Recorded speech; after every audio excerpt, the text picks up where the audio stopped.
For 500 years, Humayun's tomb has survived floods, vandalism and neglect. But its walls, built during the Mughal era, now face an existential threat from unpredictable rainstorms, air pollution and slow upkeep. Its structures at risk of being weakened as polluted water gets lodged in these porous stones. You know, it's almost like our skin, and the skin is porous, and you put a cling film around it, the cells start dying out.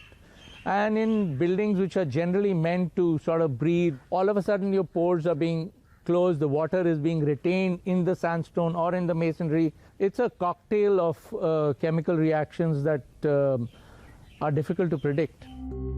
Humayun's tomb is one of over 70 historic sites in central Delhi being conserved by the Aga Khan Trust for Culture. It's a labor of love etched in rock, one that enlisted the help of specialist craftsmen from Uzbekistan to bring back chapters of history lost to dust. But in the face of climate challenges, interventions are also needed to protect the site. Thousands of trees were planted to reduce local pollution, while drainage systems were improved to manage the risk of waterlogging.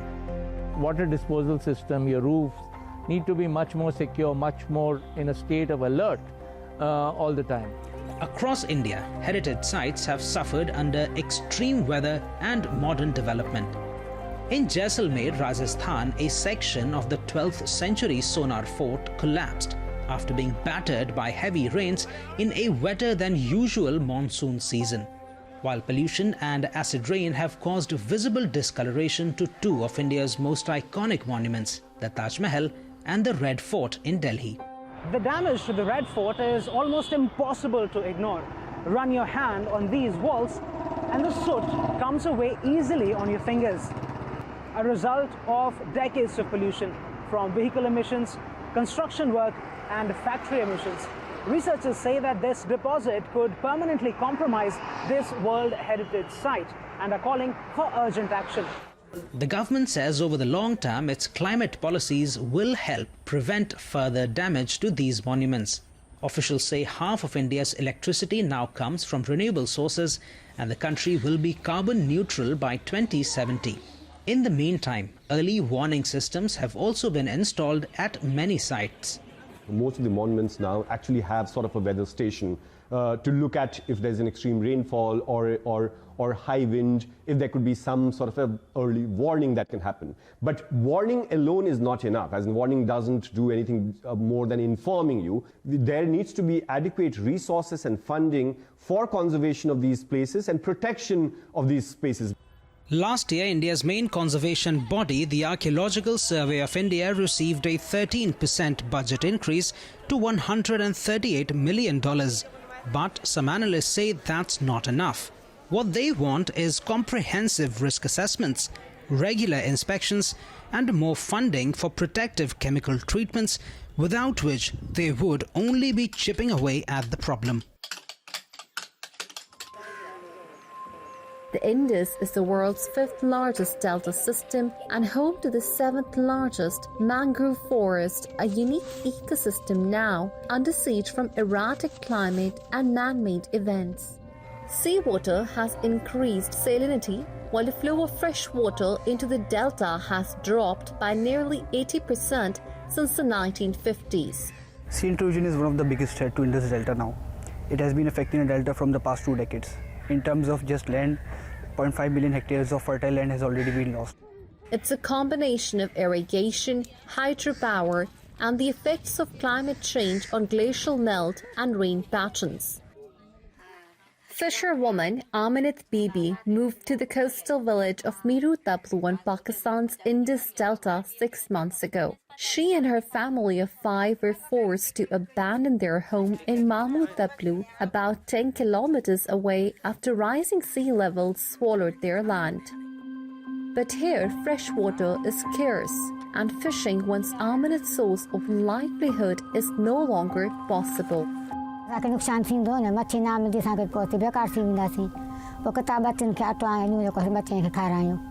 I went back to the village where Aminat Bibi and her family lived before.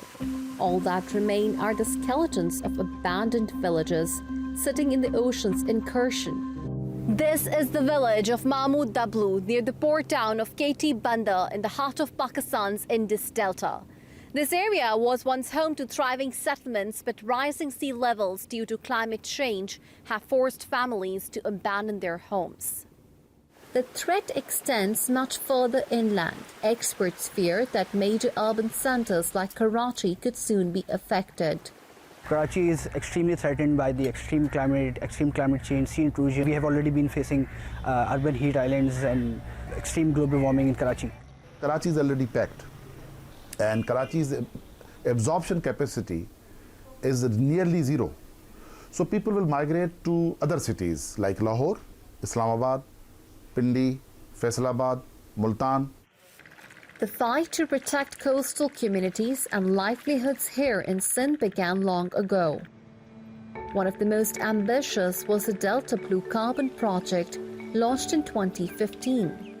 We launched the world's largest mangrove restoration project, in which we are facilitating these people. During last 25 to 30 years, mangrove cover has been enhanced 300 times.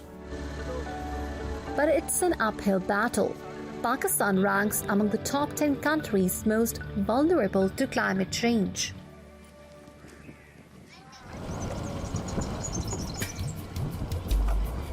A floating island made of plastic collected from Lake Victoria and woven together with plants. Behind James Kateva's eye-catching creation is a serious mission. We were looking at lake cleanup using biofiltration from the roots of the plants that we grow onto this vessel. Once we do that, we're also cleaning up the lake from pollution of pesticides, pollution from oils that come from the mainland, and then no more sewage. Kateva's ingenuity is not only giving plastic a new purpose, it's also helping to revive lake tourism. Every weekend, visitors hop aboard this unusual boat to enjoy the breeze while helping to clean up the water. Kateva has so far removed more than 20 tons of plastic, yet he calls it only a drop in the ocean. With every rainfall, more plastic flows in, choking the waters that he's fighting so hard to save. Research shows at least 10% of plastic waste generated in Uganda's capital Kampala ends up in the lake. And as the plastic breaks down, millions of tiny particles are released into the water. The water treatment processes that we have, besides filtration and sedimentation and maybe chlorination, the processes of removing microplastic are not quite there.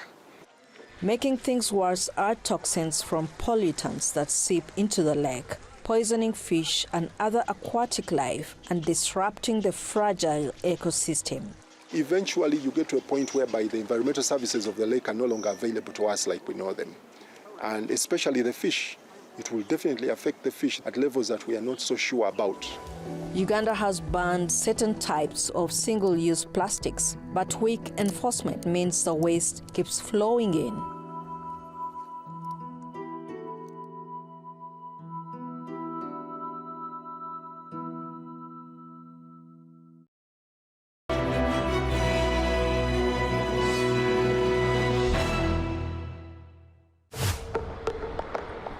"2025 has been the brightest year for British solar power on record. A particularly sunny year, combined with multiple new solar arrays, meant that at one point in May, 40% of the country's electricity came straight from the sun. I don't want to say climate change is a good thing, but it has meant we get slightly drier weather, fewer cloudy days, so it is increasing the yields. I think the other big thing is we've reduced the amount of air pollution in the UK quite rapidly, so improvement in vehicles and also this reduction in the emissions from ships in the North Sea means the skies are clearer than they have been for decades. Even on a day like this, solar power still meets around a fifth of UK electricity demand. Wind power makes up most of the rest, and natural gas, the only fossil fuel being burned for electricity today, makes up around just 4%. But this mix varies throughout the day. By the afternoon, the sun was back behind the clouds and natural gas ramped up to meet demand. It increases even more at night. And so, in the end, on average, solar only provides 6% of Britain's total energy production a year. The proposed solution is more batteries to store that power and more solar panels to capture as much as possible when the sun is shining. We're in the midst of a second boom of solar at the moment. First one was in the early 2010s, and now solar is really, well, accelerating like never before within the UK. Developers are just urging grid planning authorities to let them connect, let them build as quickly as possible. The country can currently capture up to 20 gigawatts under perfectly sunny conditions. The target by 2030 is to be able to capture at least 45 gigawatts, enough to power 9 million homes. But the UK's electricity grid is at capacity, with a huge list of projects waiting to be greenlit. The capacity of assets currently looking to connect to the network is in the range of 700 gigawatts. For context, that is equivalent to the size of the existing network in the country. So in effect, if we are going to be meeting the targets, we are going to have to double the size of our networks. As well as implementing huge infrastructure upgrades, in effect, this means terminating so-called zombie projects that have stalled and prioritising the ones already good to go. It also means taking seriously a new speculative option that has finally become feasible: solar power from space.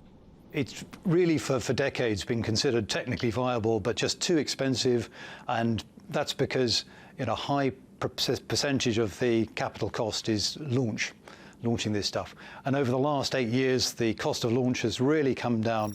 The sun always shines in space, and so an array of solar panels orbiting the Earth is in near perpetual sunlight, providing predictable power which can be directed towards any point of need in the country, or indeed the world. If you put a solar panel into space, where it can see the sun the whole time, it's generating about 13 times the amount of energy that same panel does on Earth, because there's no atmosphere, no weather. The first prototype is due to be up by 2030, with commercial operations 5 years later. And although the technology is still in its relative infancy, advocates say the potential benefits could make panels in space the final frontier for solar generation. Dark clouds have gathered over the U.S. solar industry. The Trump administration's One Big Beautiful Bill legislation, passed in July, did away with federal subsidies that had nurtured the sector for decades. You could get between 30% and in the best case 70% of your project paid for by federal tax credits, up until the rules changed in the One Big Beautiful Bill. But many solar projects are defying the cutbacks. This farmer near Hartford, Connecticut, is leasing a portion of his land to a solar operator with construction set to finish early next year. He envisions the panels coexisting with his livestock, generating clean energy and revenue. And a portion within that enclosure will be solar panels, not every acre of the 27 acres. But all of it, this is the good thing, all of it will be agricultural land. It'll all be grazable underneath the solar panels, with the exception of an internal gravel road. Some of the solar boom can be chalked up to a rush to build before the incentives fully expire. But most experts believe solar is here to stay. We have been saying that solar is economic even without the tax credits. What is happening now is we're thinking about how to do business without tax credits. So it's more of a shift in market dynamics. One big shift is an unprecedented need for more power. Solar currently accounts for around 7% of U.S. electricity generation. Electricity demand in the U.S. is projected to keep rising, fueled in part by the explosive growth of AI data centers. And solar is one of the fastest ways to add power to the grid. This large-scale solar farm, capable of powering 10,000 homes, was built in just 7 months. However, permitting and grid compatibility issues can slow things down, issues solar operators hope to address. Also, tariffs and shifting regulations over what countries supplies can come from have created uncertainty in what industry veterans call the solar coaster. The unpredictability of it makes it very challenging. So, as I said, if we could take politics out of it, we know what our runway is and we know what the rules are of the game, I think solar wins every time. Experts are watching how the end of the subsidies would redefine the way U.S. solar projects are financed. As the world's second largest emitter of greenhouse gases, what happens in the U.S. has an outsized impact globally. Proponents believe if American solar can power through these headwinds, it can still power the change that the climate needs.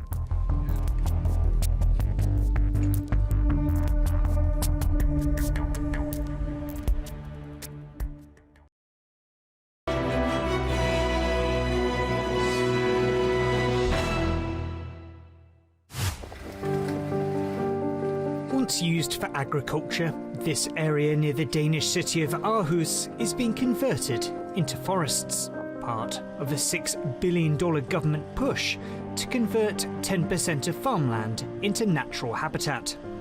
The idea is to cut the use of fertilizers that seep into the groundwater and severely deplete oxygen levels, harming marine life.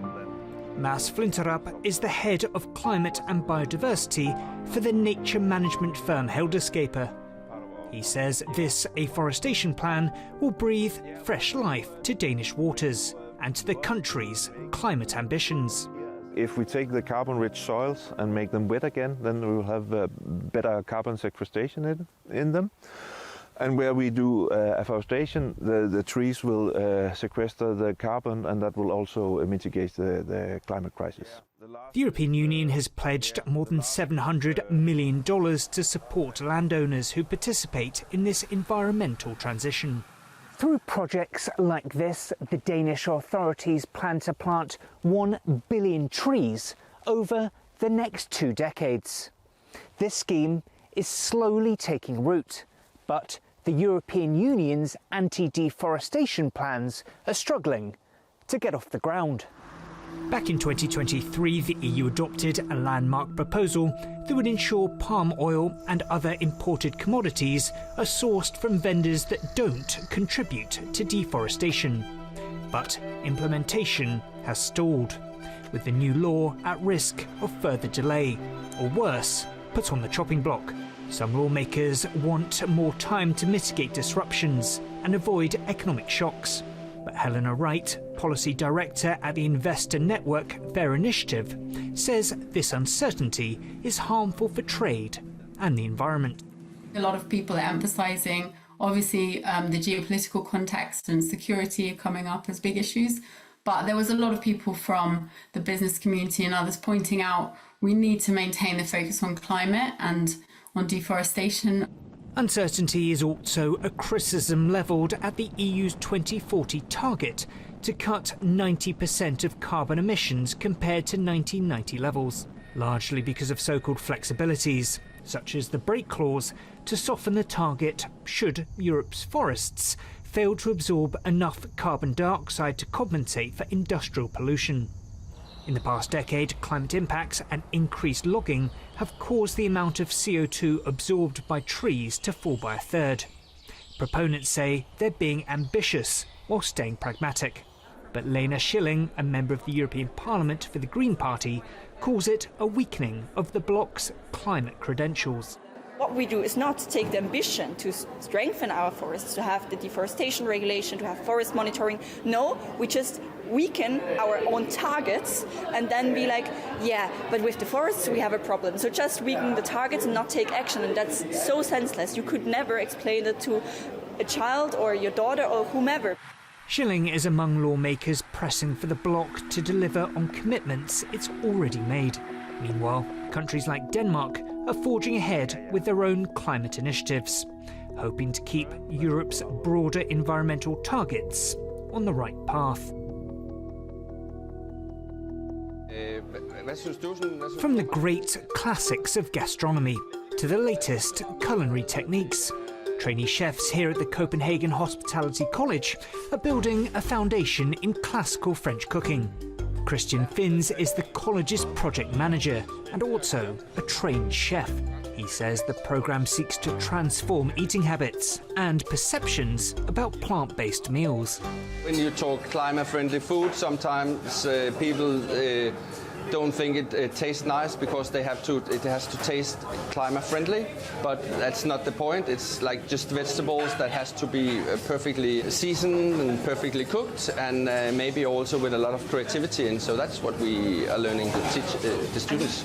Chefs here believe that the demand for plant-based dishes is more than just a flash in the pan. They say the challenge now is for the restaurant industry to adapt to this shift in appetite. In 2021, Denmark launched a plan to get more plant-based foods on dinner tables, publishing an industry roadmap 2 years later. This commitment is perhaps ironic for a country that produces more meat per capita than any other nation. Fredrik Madsen with the Danish Plant-Based Business Association says the idea, a global first, was planted by a number of NGOs and willing lawmakers. Within the parliament, a political momentum that this was maybe could be a good business case for the country to look into the plant-based industry and to support the industry as a new growing business for the country.